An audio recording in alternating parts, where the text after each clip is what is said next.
अयोध्येच्या पुण्यभूमीवर धर्म, सत्य आणि मर्यादेचा दीप प्रज्वलित झाला. राजा दशरथांच्या घरी भगवान श्रीरामांचा दिव्य अवतार प्रगटला.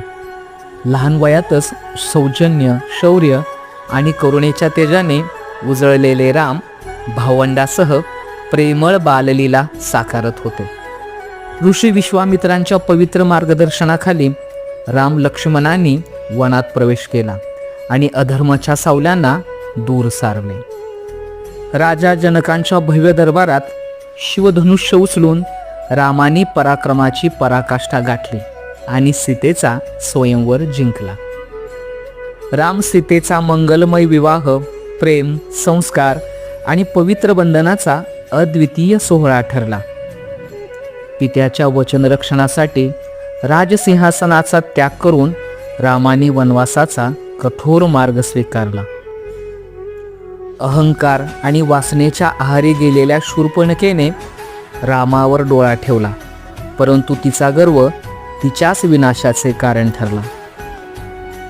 कपट, मायाजाळ आणि क्रोऱ्याचा अवतार असलेल्या रावणाने सीतेचे अपहरण करून तिला लंकेच्या कैदेत नेले. अतूट भक्ती आणि असीम शक्तीचा संगम असलेले हनुमान रामभक्तीच्या सेवेत स्वतःला अर्पण करतात. महावीर हनुमानाने अदम्य धैर्याने समुद्र ओलांडत लंकेकडे भव्य झेप घेतली.